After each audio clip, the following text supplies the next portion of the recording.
Bayangin lo lagi jalan sendirian, terus kaki lo kepleset sedikit. Nggak jatuh, nggak sakit, tapi refleks lo langsung nengok ke kanan dan kiri. Bukan karena butuh pertolongan, tapi cuma buat mastiin, ada yang lihat nggak sih tadi? Lucu ya? Tapi anehnya, hal sekecil itu bisa bikin kita ngerasa malu, canggung, bahkan overthinking. Seolah-olah nilai diri kita ditentukan sama apakah orang lain lihat atau enggak. Dan dari situ muncul pertanyaan yang jauh lebih dalam dari kelihatannya. Kenapa sih kita peduli banget sama pendapat orang? Ternyata jawaban untuk itu udah dibahas lebih dari 100 tahun lalu oleh seorang sosiolog bernama Charles Horton Cooley. Dia ngenalin konsep yang namanya looking glass self, yang kalau dibikin simple artinya kita melihat diri kita seperti kita melihat bayangan di kaca, tapi kacanya adalah orang-orang di sekitar kita.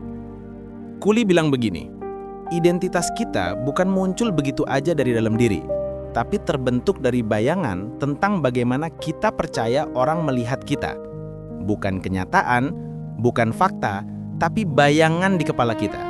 Dan dari bayangan itu, kita menilai diri kita sendiri. Makanya ketika lo cerita ke teman tentang masalah lo, tapi dia cuma jawab, "Oh, gitu ya, sabar." Lo mungkin langsung mikir, apa cerita gue nggak penting ya? Atau gue lebay kali ya? Padahal dia mungkin cuma lagi capek atau nggak fokus. Tapi respon kecil itu kita jadikan cermin. Dan lewat cermin itu, kita menilai diri kita. Itulah looking glass self bekerja.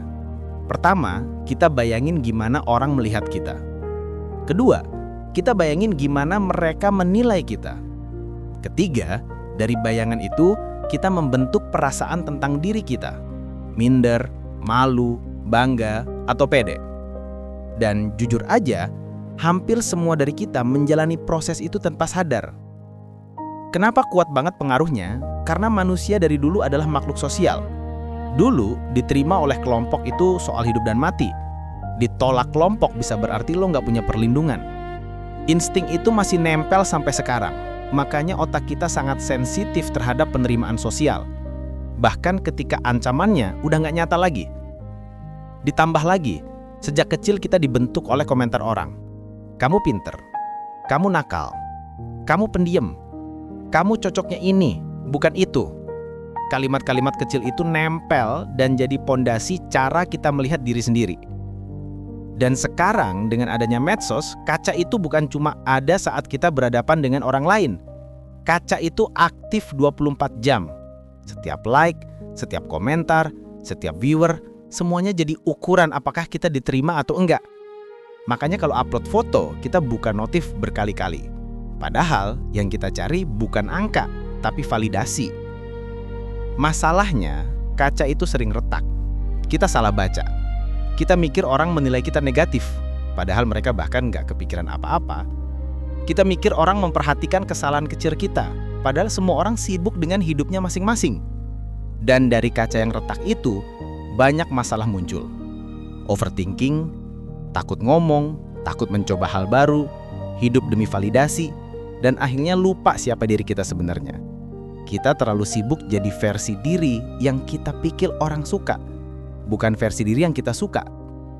Tapi penting juga buat diingat, peduli sama pendapat orang itu nggak salah, itu manusiawi. Itu cara kita belajar norma sosial dan cara kita bertahan hidup. Yang jadi masalah bukan pedulinya, tapi seberapa besar pengaruh yang kita kasih ke pendapat itu.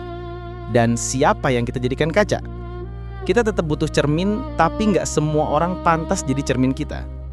Jadi mulai sekarang, coba tanya diri sendiri. Apakah opininya berdasarkan fakta atau cuma asumsi yang gue bayangkan? Apakah kalau nggak ada pendapat orang lain, gue masih bangga sama pilihan ini? Apakah ini penting 5 tahun dari sekarang? Kebanyakan hal yang bikin kita takut ternyata nggak sepenting itu. Akhirnya, jawaban dari pertanyaan awal itu sederhana.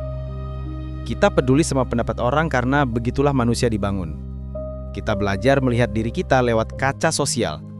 Tapi ingat, lo yang menentukan kaca mana yang mau lo percaya. Kalau kacanya retak, gambarnya juga salah. Dan lo pantas melihat diri lo lewat kaca yang jernih. Terima kasih sudah mendengarkan Catatan Sosial. Sampai ketemu di cerita berikutnya.